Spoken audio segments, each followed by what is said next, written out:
People, Deluded, I'm back again. It's a lovely day. For once, I actually look like a pleasant sight to look at.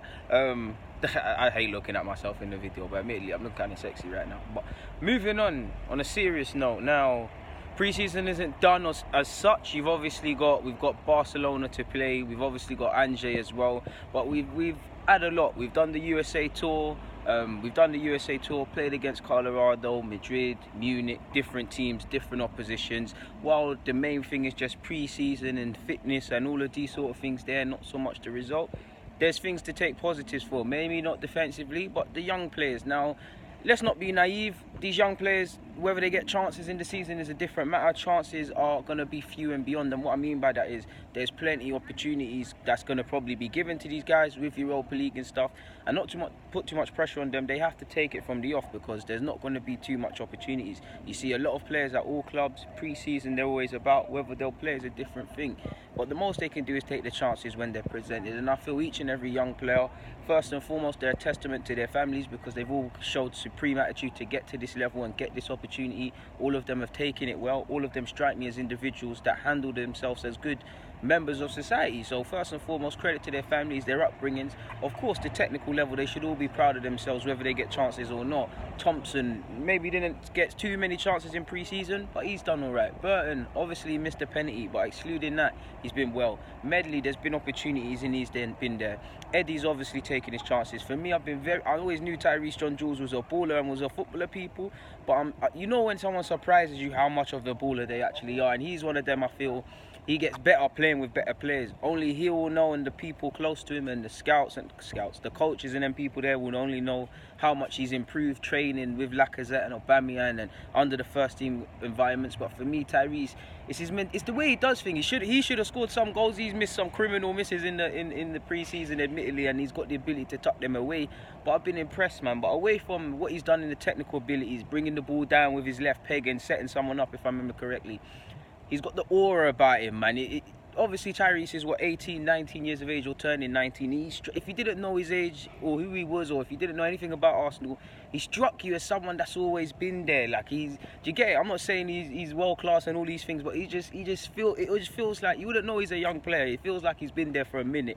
Very impressed with him. Joe Willock as well, seems he's going to get the opportunity very early on because he's been starting with Xhaka and whatnot, and he's been playing goodly, that's not even a word, in good form and them sort of thing. So it's been a convincing performance. I feel Nelson, obviously, when he came back to join the boys, he was coming off the England under-21s duty, which he didn't play too much. And his end product can improve, but I've been impressed by him. Do I need to even talk about Saka at this moment in time when Saka always plays? It's a madness. And again, Saka scares me because he's 17 years of age. He's still eligible for the FA Youth Cup, people. He's 18 in September. We need to take our time with him. I like Saka because any level or challenge he's given, he accepts. Schoolboy playing under 18s football, one of the standouts. Playing for England at a couple of ages up for England. Took to that level. When his under 23s chance came, he took to that level. And as a first year, when he was a first year, so much is his development, it'd technically be second year. Now would he? Yeah, second year now. He's taken to it and established himself. The first team, obviously, he's still raw, still needs to improve in several things. I'm not saying he's the finished article, but he's taken to the first team. He's very positive. He takes people on.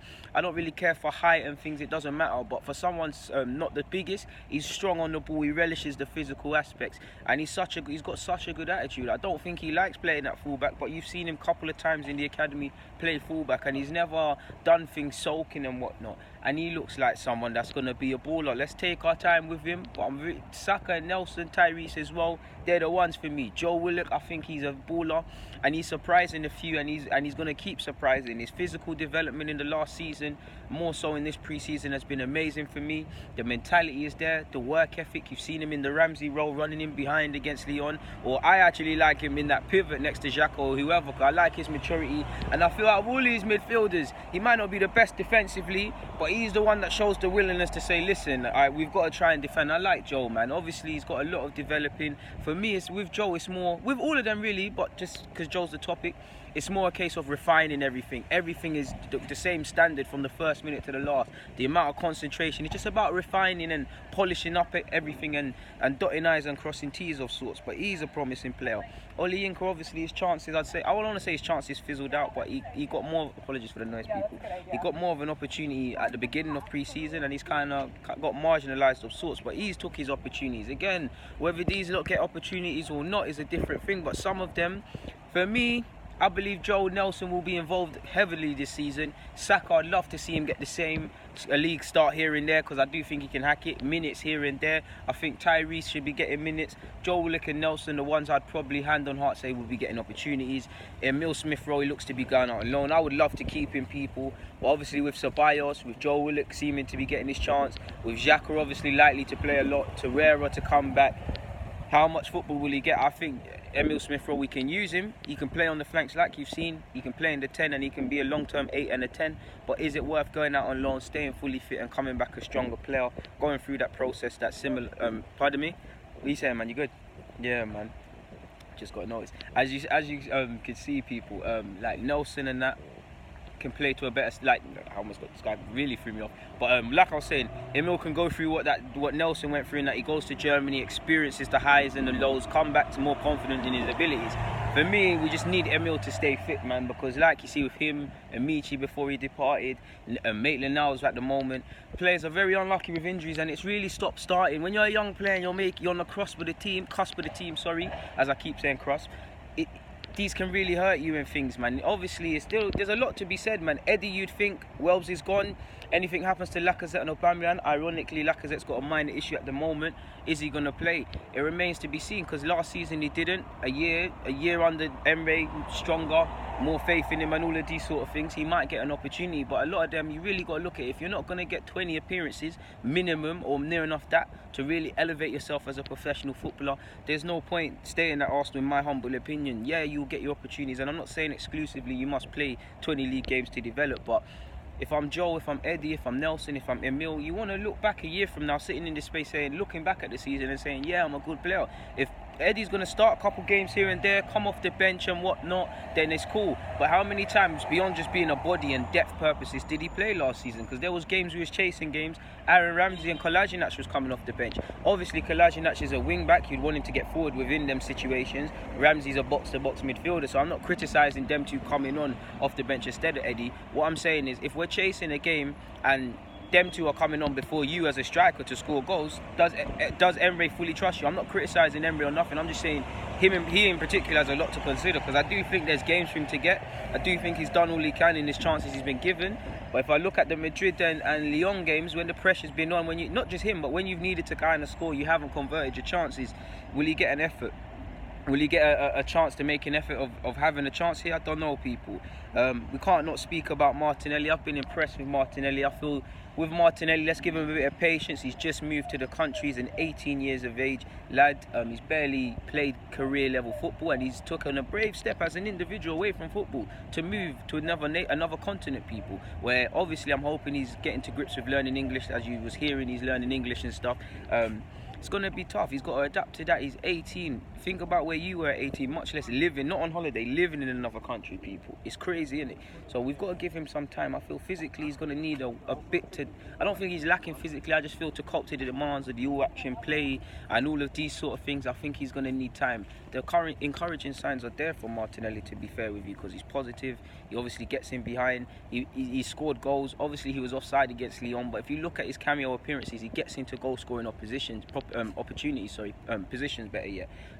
Obviously, he can do a bit better. Like with all of these young players, they're a bit raw at times. They're not striking with enough power. They're not passing with enough conviction, losing concentration. Because I've seen it with all of them. I've seen Eddie, Joe, Nelson, all of them do it. But that's what you got to be prepared for if you really want these young players to play, people, because they're going to need time. They're not all the finished articles. For me, we've got some really promising players here, man. Some really promising players. Not everyone has to go off and be the maverick and be a star player for England and Arsenal. Some players can be calm squad additions, and I do think there's a couple of them. I think Joe should be given an opportunity. If he takes his chances, great. If he doesn't, then we've got to look at the situation. But he's done enough to have an opportunity. I'd give Eddie some opportunities as well. Tyrese as well. It's tricky because you've got Tyrese and Eddie. Within the next 6 months, probably one of them, if I'm selfish, should seek to go out on loan if they're still here.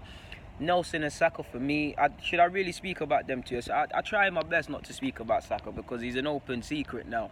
I feel all of them should be given opportunities. I'm not going to lie to you, the likes of Olayinka, Burton, Thompson and things like that, they've shown that they can be called upon, but they wouldn't be in my immediate thinking. But it's not my opinion that matters at the end of the day.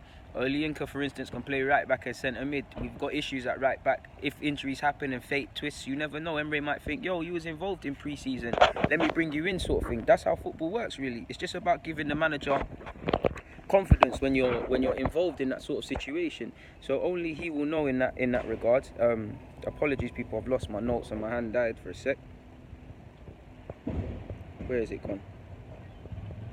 Yeah, on Martinelli, I did see an article. I think it was out of Brazil, people, and I thought I might as well just share it. It was pretty interesting.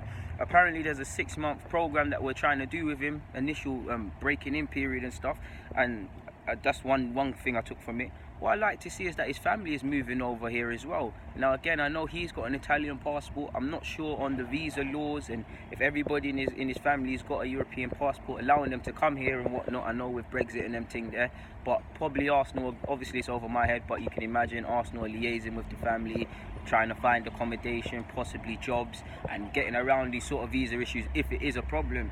His family is going to join him, and that's a big plus for him because, again, like I said, he's 18 years of age.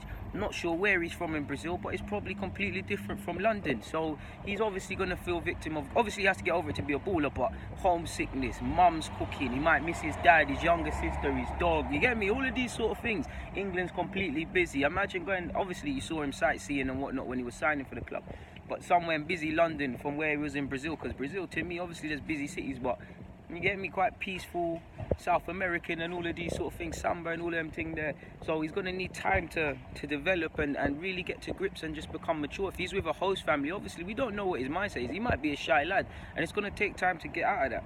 But I like to see that he's trying. I like to see that he was Skyping his family members after training sessions when we was in America. What I like to see is that he's, for a young man, he's cut out ice cream and I think ice cream and soda and whatnot. That's someone that wants to make the best of the opportunity he has. You hear he models his game on Cristiano Ronaldo.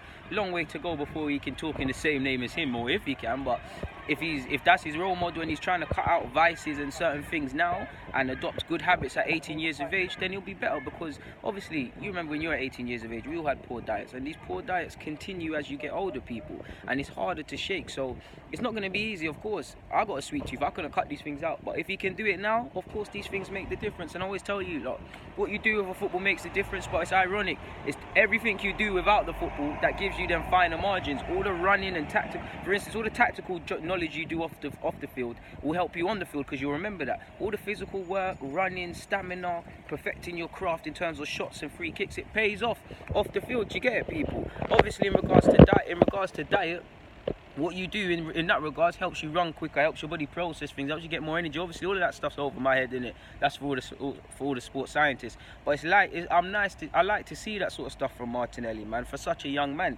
And obviously, he signed for 6 million. He's Brazilian. There's going to be a lot of hype. I'll give him some time. I think he needs time. Probably will travel with the squad. Might make his Premier League appearance early on, but you'd think he'd play a good decent amount of 23s football or a couple of games there just to keep fitness and get used to everything, because it'll be a big ask if he was thrown into first team football off the back. It would be a very tough ask on him, and it's unfair. For me, I hope he's a success, because I know we've had good Brazilian talent. We've obviously had Edu and Gilberto Silva, but in recent years we ain't had that really. We've had Wellington Silva, obviously the visa issues, but it didn't happen for him. Pedro Buffalo, Denilson was aight, but it weren't really that, if we're honest with you lot. I'm defo missing someone. Ironically, the last Brazilian that was probably like proper good for us is, until he sadly got that leg injury, is probably Eduardo, and we all know he played for Croatia, people. But yeah, man, there's not much more for me to add on that. We had Andre Santos. We need to put some respect back on Brazilian names, man, because I want them party tricks at the Emirates, so I'm willing to give him time. But if he can develop, Nelson can keep developing, Saka can keep developing, that's three wide options for us. Obviously, if Tyrese and Eddie, they don't have to go on and become Harry Kane's prolific strikers. I hope they can, but if they can develop where they can become good squad players and called upon, that's good for us. I've got high hopes for Emil Smith-Rowe as well. Obviously, when he gets through his injury and all of these things, not all of these players will make it at our club, but I do think a good 4 to 5 should be given an opportunity to do such, and I do believe definitely, I believe there's two in my heart that I believe should be first team regulars long term. There's definitely 5 that I believe should be in the team. Whether now or whatever, and it'll be interesting to see in the next couple of years, because next season there's obviously Saliba to come, obviously Holding and Bellerin are not the oldest, you've got Torreira and Guendouzi, like I've just said with the many youngsters in this video, be interesting to see. But on that note, I'm going to get out of here. People, Deluded, thank you for watching and rocking.